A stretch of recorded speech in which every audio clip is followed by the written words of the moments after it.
The Jesus of the Gospels is universal.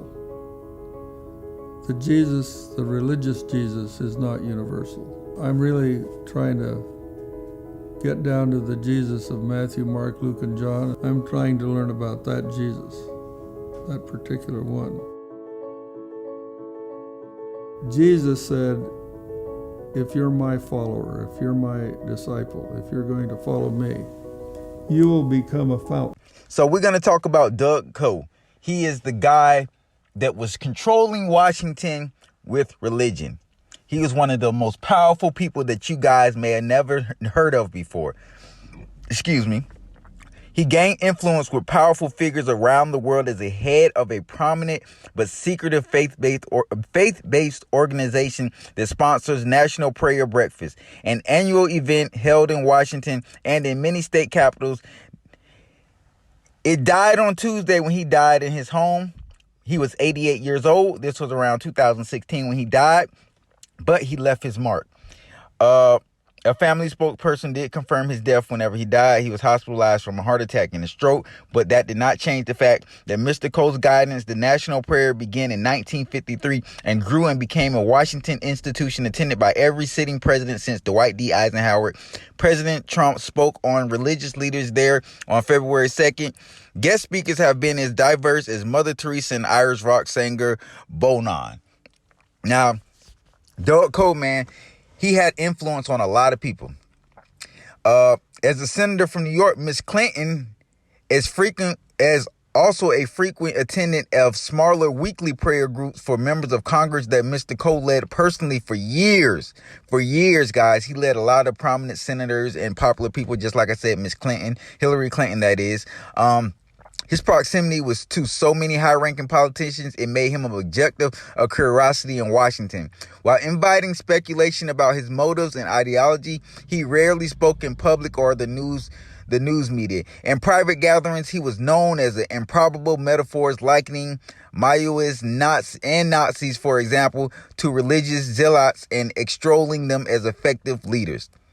Mr. Coe's insisting that his personal counseling been done behind closed doors only contributed to his mystique. Time magazine actually listed him among the most influential evangelical leaders in the United States in 2005. They referred to him as Washington's stealth Billy Graham. This guy had influence everywhere, not only in the United States, but also around the world. Much of Mr. Coe's legacy was built through his work with the Fellowship Foundation, also known simply as Fellowship or The Family. The Family is also the show that they made a movie about, basically around him and how he influenced a lot of powerful people around the world. His views on things is not what I agree with, and I'm going to get into that in just a second. Those who identified as members or worked with Mr. Coe often adopted his official silence. This is from one of our former presidents. I wish I could say more about it. President Ronald Reagan said in 1985, but it's working precisely because it is private. Speaking before the prayer breakfast in 1990, President George Bush commended Mr. Coe's practice of quiet diplomacy. I wouldn't say secret diplomacy, but quiet diplomacy. That's because everything this guy did was secretive. It was secretive because he was pulling a lot of strings, not only in the United States, but around the world, also causing, countries to stop wars and come to ceasefires. He was doing a lot of stuff, but there were just some things I could not agree with him. And on several occasions, including during Reagan's presidency, some perceived a political undercurrent to Mr. Coe's ostensible religious work. In the 1980s and 1990s, he funded several trips for members of Congress to meet with African leaders who had been shown by Western powers, among them President Mohammed Saad Bahar of Somalia and President Omar al-Bashir of Sudan. So he felt like anybody in power was in power because of God. This is what I didn't agree with Mr. Doug Coe. And this is why he was also a bad person too. He believed if you were poor, it's because God, he really believed if you didn't have money and you were poor, it's because God made you poor. And if you were rich, it was because God wanted you to be rich. Jesus wanted you to be rich. His beliefs were so wacky. So if you were sent in this world to be poor, he would not help you. He just felt like that was your reason.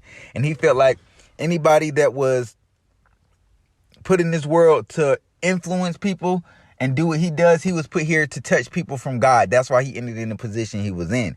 I did not like that. So you're telling me everybody that's poor is put in a poor position and stayed poor because the creator wants them to be poor? No, that is not cool. Those who took part in trips, including Mr. Cole and his associates, maintained that the visits were personal nature, but many American officials viewed them as inappropriate form of back-channeled diplomacy. Some of the foreign leaders Mr. Cole met had been linked to atrocities in their countries, but he insisted that spiritual conversations with them could lead to productive cooperation. In 2001, drawing of his connection in Africa, Mr. Cole invited wearing presidents Joseph Kabila of the Democratic Republic of Congo and Paul Kagame of Rwanda to his home, then in Arlington, Virginia, as for a casual meeting in hope of fostering a peace deal between the two. Continued talks eventually signed in 2003 an accord to stop a ceasefire, basically to stop the fighting in their countries. Now, Doug Coe's influence went much farther than just presidents of countries. He went all the way up to royal people, elite politicians around the world, royal families, big time CEOs. All these people came to him for worship and for guidance, to be talked to, because of his powerful influence that he had around the world, and not only around the world, but in his country, the United States of America. And they knew he had influence over a lot of the presidents that have ran the country of the United States of America. He personally mentored them and guided them through situations. Presidents, senators, governors, a lot of powerful people came through this man in order to get the knowledge or get, he put them he made them feel like they were somebody more godly. He felt like people in position like that are better than those that are not in those positions. Why? Because Jesus put them there, because they were much stronger individuals. Doug Coe was making decisions for presidents because the presidents were not fit to make those decisions, so he would make it for them. This dude had his hand in the pie everywhere. Anybody that stepped foot in the White House, he had his hand there. Like I said, he met with presidents of African countries. He met with European prime ministers. He met with leaders all around the world in his home in Virginia. He had younger people working in his home, cleaning, doing laundry. And he had them surrounded around the belief that that's what Jesus wanted them to do. They could not talk about anything. They couldn't speak on anything because everything was done in secret. They had a lot of falling outs and things that did not go their way. They tried to cover up for a couple of these powerful people, and it hurt them. But Doug Coe's influence was so powerful. This dude had more influence than the Pope, but people don't know that. Doug Coe is that dude in the background of those pictures or those videos of the president. Did you just think it's a random person standing back there? No, that's a powerful figure. No, he does not work for the government, but he is a powerful figure that has a lot of control of what goes on in that White House and also what goes on in other countries by using Christianity as his cover-up. People like this gain power.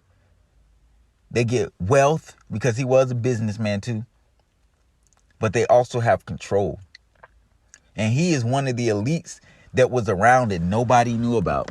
Nobody knew this dude was as powerful as he was. No regular person did. But governors, senators, congressmen, congresswomen, they all knew exactly what this guy was capable of doing and what he was going to do. His influence was almost in a tier of its own. This guy's been influencing presidents for a very long time. And he always used Jesus as his way to control. He was the one that kept the politicians in check with religion. Whether he believed it or not, this man had his hand in the pie. This man was controlling a lot of what we call politics today. He was controlling it. He was creating diplomatic relationships in other countries. A lot of people would have been jailed for that type of stuff. But because of his influence and how powerful he was, the government knew not to mess with him. He had so much dirt. You got to think, you got governors coming to you to vent about things that's going on, telling you about their personal life. You learned about them cheating. You got dirt on them, so they can't do anything to you. And they're so comfortable doing this because they see other high-ranking officials doing it. Presidents, vice presidents, royal family members, senators, congressmen, mayors, anybody in a position of power he had control of. He had control of.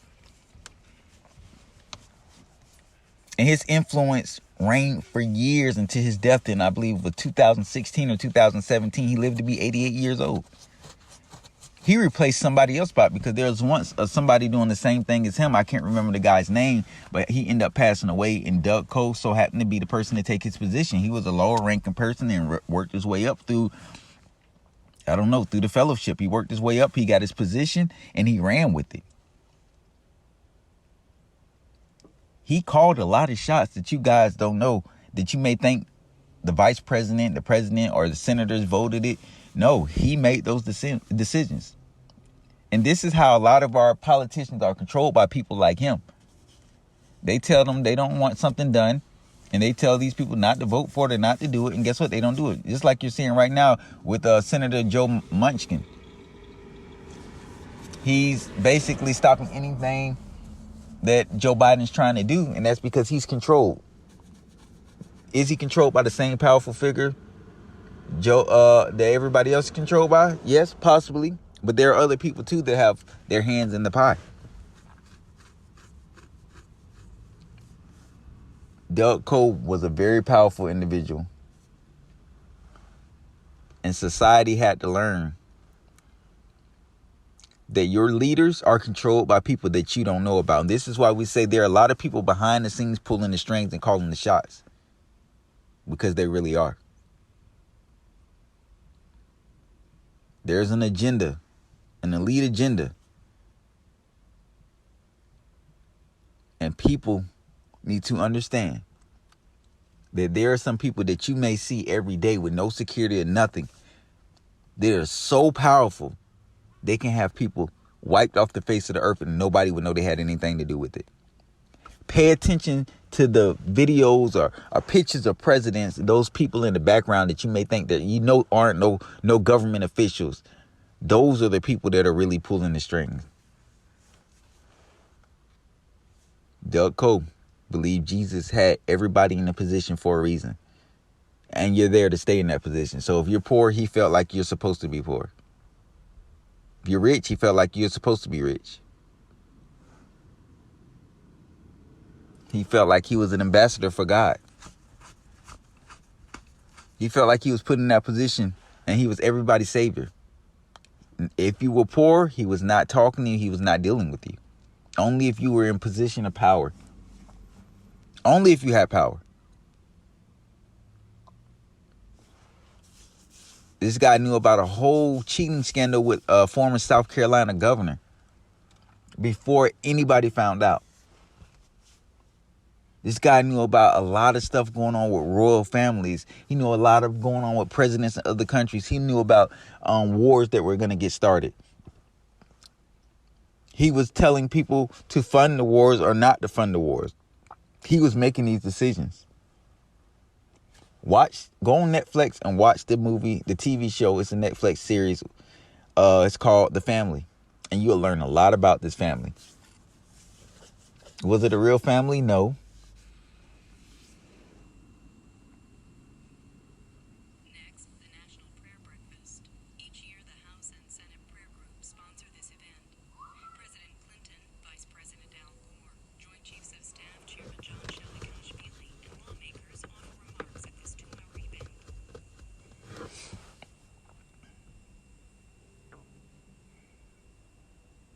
National prayer is the event that Doug Cole got all the politicians in the United States, and they basically had a prayer, and he spoke to them. He spoke to them. He spread his influence. They always have this national prayer. There you see, this man is one powerful guy. To the point where he has the government of the United States doing a national prayer that he's in charge of. He's funding. This dude knows the Pope, has more power than the Pope, but they won't tell you that. The Pope does not have influence like this guy did. Who replaced him? I have no clue. But as more and more people start to found out about the family, a lot more things and secrets start to come out, and people started exposing them. And that's the one thing he didn't want. Doug did not like attention. He wanted to be behind the scenes. He didn't want people to know who he was. All the secret meetings they had at his house, they weren't allowed to speak on it. As you heard President Reagan, this guy had his hand everywhere. Influence everywhere. But this is the life of Doug Cole. The man who controlled Washington. Behind the scenes, pulling all the strings. Guys, stay woke, because there are many more Doug Coles out there. The elite is pushing an agenda. A religion is part of the agenda. Control is part of the agenda. And there's a group of elite people that I'm going to continue to expose, guys. And he's just one of them. Stay woke.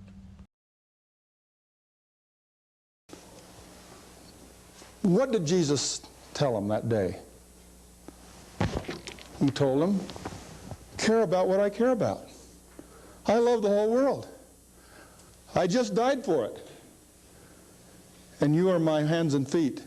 You're my ambassadors. If you'll go, I'll be with you. And then Jesus said in John 17, oh God, I pray not for the world. Now he's refocusing for a minute with these friends. And somehow, I don't know how they recorded it, but it's written. I don't know whether the Holy Spirit just told him or whether they were actually listening as he prayed. But apparently he prayed, Lord, I pray not for these. I pray not for the world, but I pray for these that you have given me. They've received the message you gave me to tell them. And now they're no longer mindless.